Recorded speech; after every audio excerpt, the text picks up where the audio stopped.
Hello, everyone. How's everybody doing? As you're coming in, let me know where you're watching from. We're going to get started in just a little bit. Facebook, if you're here, I can see your comments popping up, so you can say where you're watching from, who's watching, tell me your name, and what grade you are in if you are a student. We're going to get started in just a little bit. Instagram, I'm going to check on you for 1 second, make sure you guys are good. Yes, awesome, okay. So Instagram, I can't see your comments, but I'm going to check on them after, so you guys are good to keep commenting, and you're going to want to stick around to the end on Instagram because we have a really special treat. Hi, everyone watching in on Facebook and on Instagram. Let me know in the comments where you're watching from, what grade you're in if you're a student, where you're anyone you're watching with. I want to know what you're up to today. Checking on everyone. Are we good? Also, let me know if you can hear me. Give me some hearts if you can hear me. Instagram looked good. Okay, Facebook, I'm seeing there. So, welcome to our daily ELA lesson. So, the Get Your Teach On presenters and team have put together these daily lessons at 1 o'clock Eastern Standard Time every day. My name is Chris Pombonyo. I'm a third grade teacher in Orlando, Florida. And I'm so excited today to share an ELA lesson with you, but also tie it to science because I love science. So as you're just joining, I'm seeing more people are coming in. Let me know what grade you're in if you're a student. I see some former students popping in. I see some current students popping in. And let me know if you love science and reading as much as I do because I love reading, but I also love science. So we're going to start getting right into this now. On our Facebook page, we posted some resources that go along with this lesson. If you have those, great. If not, it's totally okay. So what I want everyone to do before we get started is share out this video and let all parents, teachers know that they can hop in here right now for the next 30 minutes for a live ELA lesson. Today we're going to be talking about reading and science with an awesome book that's one of my favorites, and I know some people in the comments already told me earlier it's one of their favorites too. And the skill that we're going to be working on is inferencing. So I have a chart right here for us to refer back to. So if you're watching at home, if you have paper or a pen or the resources, you can follow along there. Or you can just listen right here and I'll tell you exactly what we need to do as we're going through. So in inference, if you've heard of an inference before, let me know in the comments. Give a heart, give a thumbs up if you know what an inference means. Now, maybe you've never heard of that before and that's okay too. But we're going to talk about inferencing today and tying it to our character Cece in the book we're about to read. So when we make an inference, and I'm sure everyone in the comments has been doing this as well, even if you might not know what it is, we're going to be using clues from the text, the story that we're reading, and pairing that with what we already know or our background knowledge. And another word from that you learned earlier this week is schema. Can everybody say schema? Awesome. So we're going to take clues from the text and what we already know and put them together to make an inference. So I want everyone watching at home to repeat after me. An inference is when we take clues from the text and what we know to put them together to make an inference. So we're going to say that again. An inference is when we take clues from the text and what we know together to make a connection or an inference. So as we're reading through the story today, I want you to be thinking about using clues from the text. This can be what characters say, what characters do, or even the pictures. As we do our lesson today, you're going to see that the pictures sometimes give us more clues than the words in the text. And what you already know, and we're going to put them together to make an inference. Now, what does that sound like? So we're going to make an observation, and then we're going to think about what does this make me think? So our friend Cece that we're going to learn about in just a little bit is doing a science project at school that she is so excited about. And I'm keeping track in the comments. If you have questions, let me know. Also, it's hard because in reading, one of my favorite parts is having conversations. So have conversations in the comments as well if you're watching so you can keep along in there. I see Leif, I see Noah. Awesome. So keep everyone in the comments and make sure that you're keeping up there as well. So our friend Cece, like I was saying, she makes observations and then she has to think about what does that mean for her science experiment. So we're going to get started and you have an observation sheet at home just like Cece. Now if you didn't download the resources, that's okay. But if you did, we're going to be looking at this one here. So make sure you have that near you. And if not, you can just take a piece of paper or a piece of notebook paper, fold it in half. Write 1, 2, 3, and 4, and then put arrows on each one because we're going to be tracking the observations that she makes and then what that makes me think. So if you don't have the paper, it looks like this.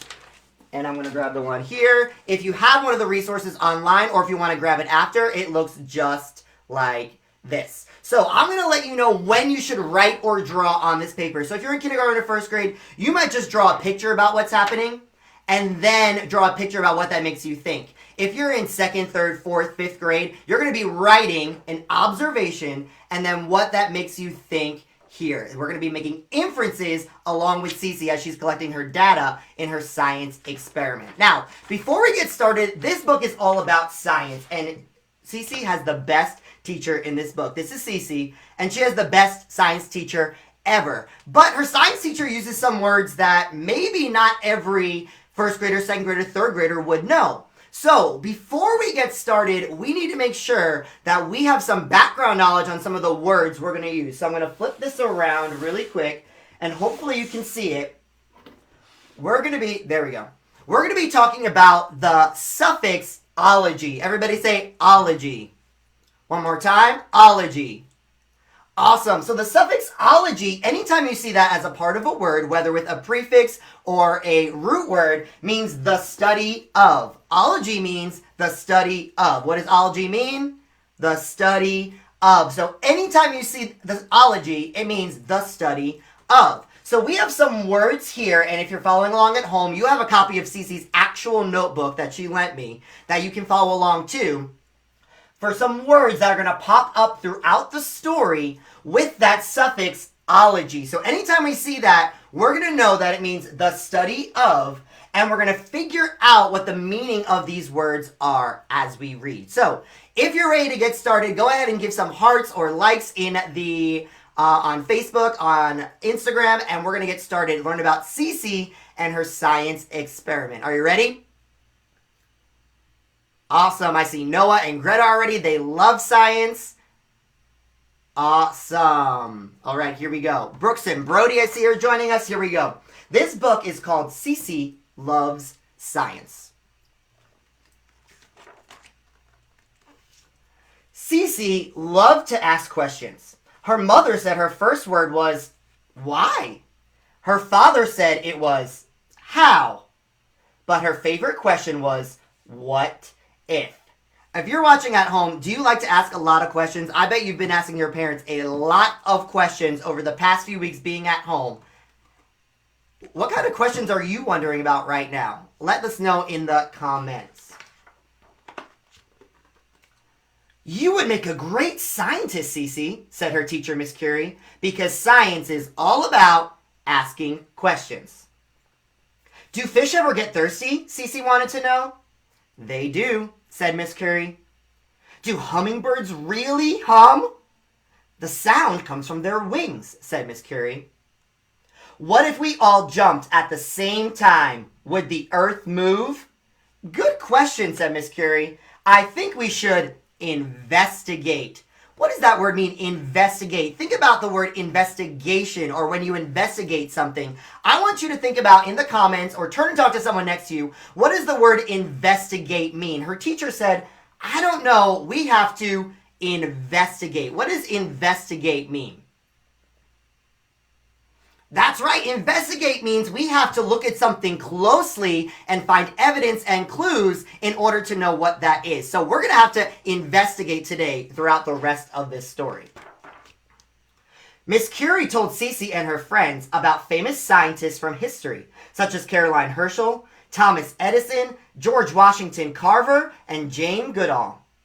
She also introduced them to many different sciences: geology, biology, and entomology. Have you heard of those words before? That's right, they're on our notebook paper. So we have geology, biology, and entomology. Okay, let's see if my marker is here. Geology. This word, I see the prefix geo right here, and that reminds me of geography. Has anyone heard of geography before? So they look kind of similar. So we already know that ology, and I'm going to put a bubble around the suffix, means the study of. So this word must mean the study of something. So I'm going to write that right here. The study of, and you can write that on your notebook paper if you're following along at home and you have that sheet. So the study of, and the word geo, the prefix or root word geo, means earth.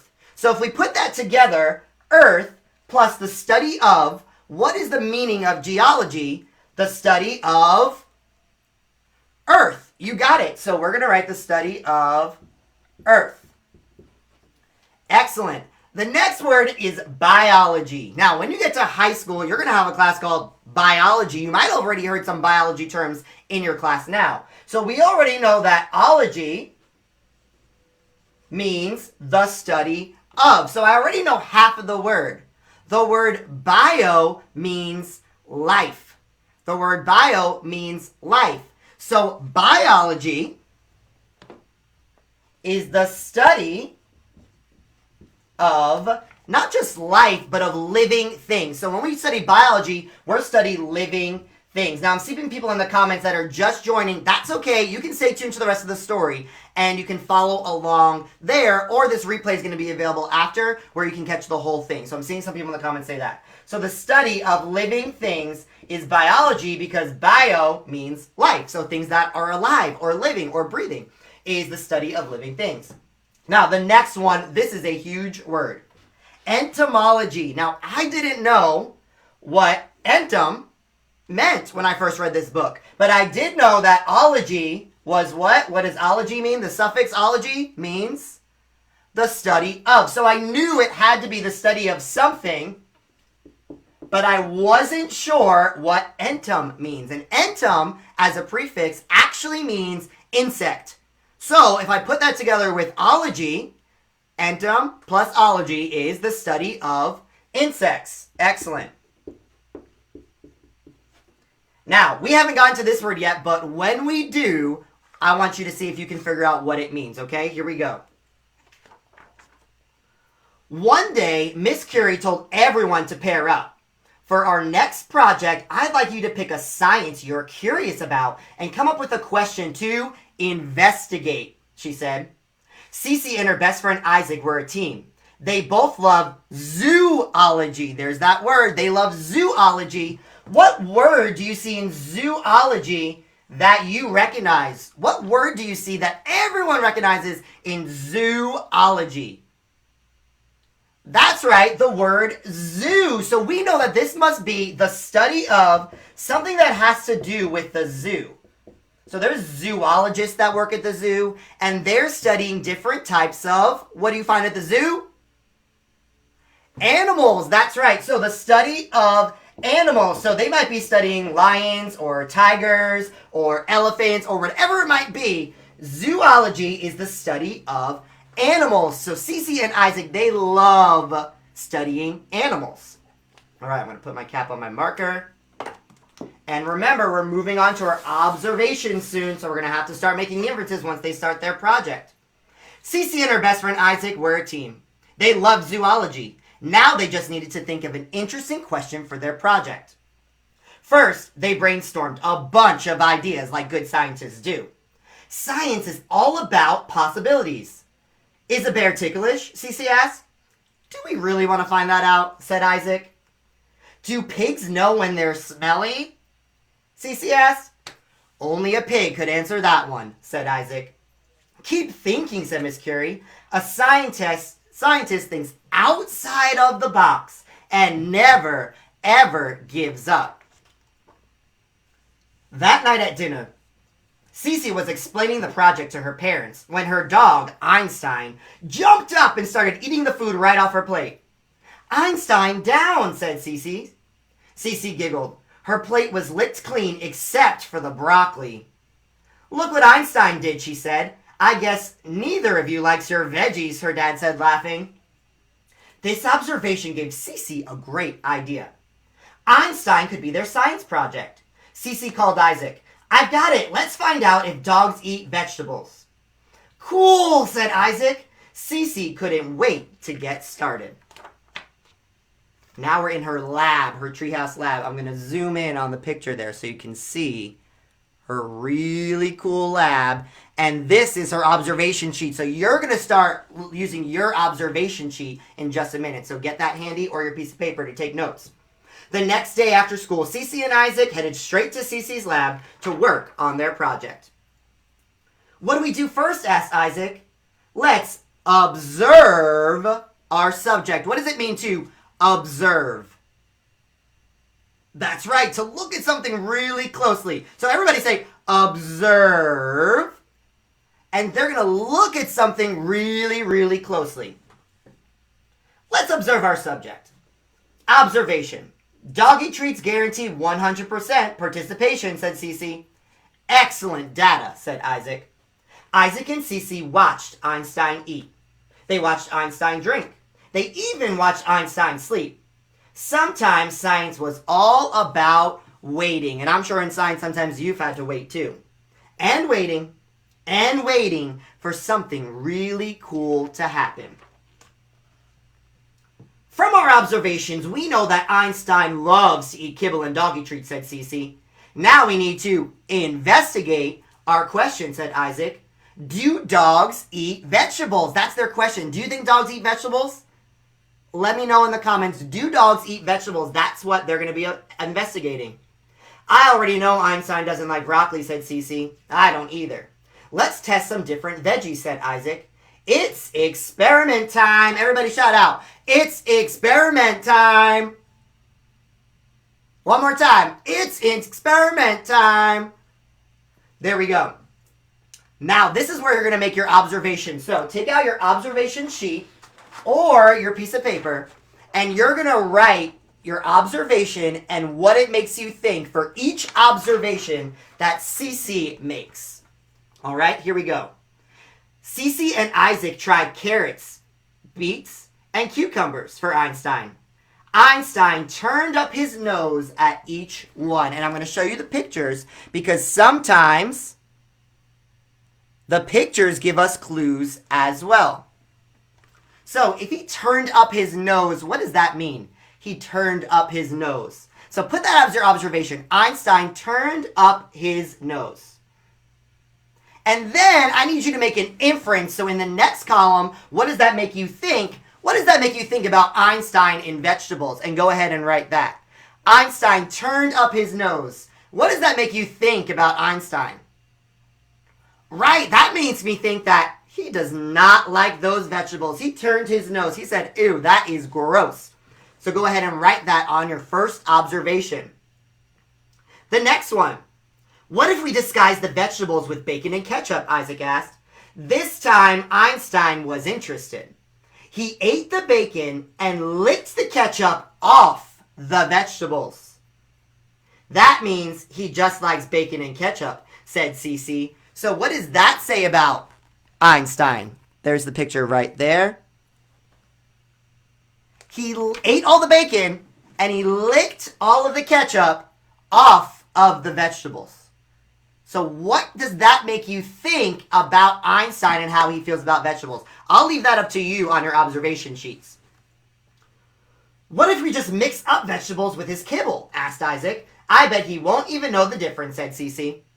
Einstein ate all his kibble, but left the vegetables in the bottom of his bowl. That's another observation. He left all the vegetables in the bottom of the bowl. What does that make you think about Einstein? Einstein might not eat vegetables, but he sure is smart, said Cece. Cece gave Einstein a treat and rubbed his ears. Good boy, she said. She looked at Isaac and shrugged. Now what? Now we're supposed to interpret our data, said Isaac. Einstein definitely loves to eat, said Cece. He sure doesn't like broccoli, said Isaac. So they're looking at all of their observations and they're making an inference to draw a conclusion about Einstein and if he likes vegetables. Not even if we cover them in bacon and ketchup. I guess Einstein is a picky eater. That night at dinner, Cece was so disappointed she didn't even finish her dessert. Maybe I'm not a real scientist after all, she said. Our project was boring. I thought you asked a great question, her dad said. Einstein put his paws on the table and snipped Cece's banana split. Einstein, Cece giggled. Naughty puppy. Her mother laughed and pulled Einstein away. He may not eat veggies, she said, but he sure likes bananas. That's when Cece remembered something that Miss Curie always said in class. Scientists have to think outside the box. What if we created a secret recipe using bananas, she said. What do you think? Do you think that's going to work? Do you think if Cece creates a secret recipe of bananas that Einstein will like it? I don't know. Let's see. Cece and Isaac rushed home after school and mixed carrots, beans, cucumbers, and bananas in a blender. Are those still veggies? Asked Isaac. Yep, said Cece. They're just in a different form. Gross, Isaac said, wrinkling his nose. Cece poured the mixture into Einstein's bowl. How about a special smoothie, she asked, patting his head. At first, Einstein looked confused. He circled the bowl. He sniffed the bowl. Then he got down on his belly and wagged his tail. So that's going to be observation number 4. He wagged his tail. So go ahead and think. If he's wagging his tail, that's what the text is saying us. So that's a clue from the text. What do you already know about dogs when they wag their tail? Maybe you have a dog, or your friend has a dog, or your grandma or grandpa has a dog. What do you know about dogs when they wag their tail? We need to put those together to make an inference about Einstein and his new treat. I think he likes it too, because when a dog wags their tail, that means it's happy. Let's see. And then he slurped down the entire thing. Look, he loves it, said Isaac. In science, not all results are totally predictable. Einstein does eat vegetables when we mix them with bananas. And that's when Cece made the most extraordinary observation of all. Science isn't just about asking questions. Real scientists have fun finding answers, too. And that's the end of our story about Cece. That book was about Cece Loves Science. And what lesson did Cece teach us? She taught us that we have to ask a lot of questions and think outside of the box. So I want you to make sure that you're always thinking of different questions and thinking outside the box in everything you do, because that's when you're going to do some amazing, amazing, incredible things. So I'm going to zoom in on the cover one more time so you can see this amazing book, Cece Loves Science. Now, don't go anywhere yet. If you participated at home, parents or teachers, I want you to share pictures and tag me and tag Get Your Teach on Instagram, on Facebook, so we can see all of your at-home learning that's going on. Now, if you're also at home, you have more resources that you can download, and the link is on our Facebook page if you're interested. So I'm going to put Cece right there. You have a I Wonder page that you can do after this. So after this video is over, you can make a list of all the questions that you have that you're wondering about. So I wonder how, blah, blah, blah, blah, blah. I wonder why, blah, blah, blah, blah. Who, what, where. All these question words at the top. And then you can be like Cece and do your research just like her and Isaac did. So you can make a whole list of questions that you have that you want to investigate and do your own research at home. Now, if you're on Facebook right now, I'm going to say goodbye to you all. Make sure you share out this video, but I'm encouraging you to head on over to Instagram. So Instagram, stay right there, because we have a special treat for the next 5 minutes. We're going to do a live Q&A on Instagram, on the Get Your Teach on Instagram, with a real live scientist. Now, this scientist, I've never seen anyone love science more than my friend Steve Spangler. He's been on Ellen. He loves science. And we're going to be on Instagram for the next 5 or 6 minutes. And he's going to answer any questions you have about being a scientist. So if you're on Facebook, I'm going to say goodbye to you for just today, but make sure you tune in every day at 1 o'clock Eastern Standard Time right here on the Get Your Teach on Facebook page for another live ELA lesson, and I will see you all next Wednesday for another one with me. After this video and after our Q&A, make sure you go to Hope and Wade King's Facebook page for a live class fit workout for kids that's going to get you up and moving this afternoon. So if you're on Facebook right now, head on over to the Get Your Teach on Instagram and join my friends there. Everyone on Instagram, you hang out, because Steve is going to join us in just a minute. Facebook, we'll see you next time. Bye, Facebook. I'll see you on Instagram.